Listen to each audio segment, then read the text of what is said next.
this year, in terms of from my seat narratives, what people talk about, the upside for him, I don't know if it's being discussed enough because we're talking about so many other teams, other quarterbacks. He might be a forgotten man, clearly not in your world. What are you seeing from him?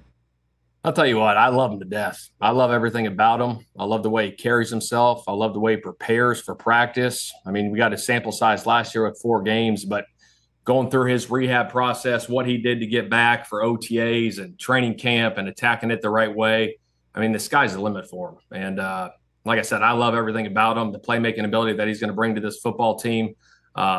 We couldn't be more fortunate enough to have him on our football team. And obviously can't get too high, can't get too low. His response from the podium after his performance this week, where he said he got 2 touchdowns, obviously one for you and one for the other. How do you as the coach take that when you see that response? He keeps it light. You know what I mean? It's preseason. You learn from, mistakes. I mean, like with any football season, right? There's going to be highs of highs for a football team. And there's going to be some lows, and it's how you fight through that adversity and get through it. I remember last year as a team, we were 3-5 and we were kind of in a hole, and it was like, hey, we got to dig ourselves out. We got into it together. We got to get out together. And we made a run there at the end, had a chance to get in. So, just dealing with those highs and lows throughout the season. He's going to make some spectacular plays for us. I have no doubt about that, along with the rest of our football team. Couldn't be more excited for him and our football team going into this season. So can you comp him? Anybody that you've ever seen? Anybody that you can that you've coached? Obviously there's Hurts, but in terms of physical, in terms of how big he is. I mean, you could say comp-wise from a physical standpoint, Cam Newton, size and strength. I mean, that'd probably be the closest comp, but I've never been around a guy like this with his size and athletic ability that I've coached. So what athletic ability? Just give me an example. Obviously, we did have a sample size, 4 games. We did see him preseason. What? Give me one thing that you've either seen in practice or on the field where you're like, oh gosh, I haven't seen that before. Rams game, we threw 4 verts. Aaron Donald, one got through the line of scrimmage, and he had nowhere to step up, and he threw all arm on a 40-yard rope to Alec Pierce, and I'd never seen anything like that. That was impressive as all get out. I mean, he made another play in that game. He scrambled out, hit Mo Alley Cox across, the middle.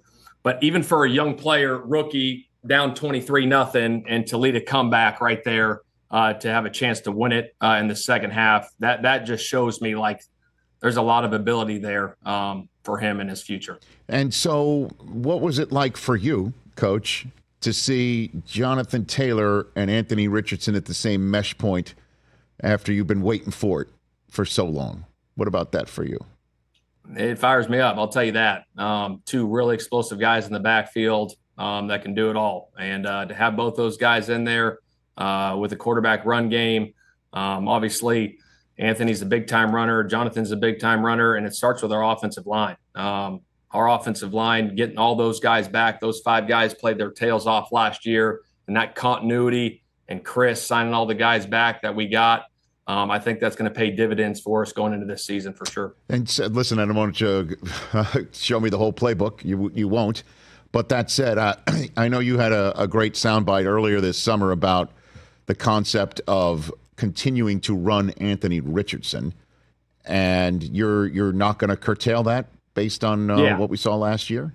Well, I think this. Like, I don't want to take that out of his game. I know that. That's what he does really well. I mean, are we going to abuse it? No, we're not going to abuse it, but there's going to be a time and a place, and that keeps defense on their heels. I know he likes to run the football. I think, he was rolling there those first 4 weeks. I think he had 4 rushing touchdowns, had some big runs that changed the game for us. So we don't want to lose that element of our offense. And we go from there. But that said, he was doing it without Jonathan Taylor. I imagine that would change the concepts inside the 10, right, or 15 with him. I mean, there's going to be a time and a place. We'll game plan all those things in the red zone, in the field to play. But obviously, you want to get the ball to 2-8 too, and just hand the ball off to him at times, obviously, because he's a big-time runner. Like I said, our O-line leads the way up front, and couldn't be more fired up about that group, the quarterback, running back, and our O-line. Well, in terms of you saying you weren't going to take the run game away from Anthony Richardson, I think you said something. You don't take the 3 ball away from Steph Curry, right? Is that what you said over there? That's right. Did you get any pushback that you should have said Tyrese Halliburton instead? I love Tyrese, and you know what I mean. I'm just saying, like, shoot, Steph Curry's the best to shoot those 3-pointers, and Anthony Richardson, I think, could be one of the best runners to ever do it. So I don't want to take that element out of his game. Catch the Rich Eisen Show every single day on the Roku channel, 12 to 3 Eastern, for free.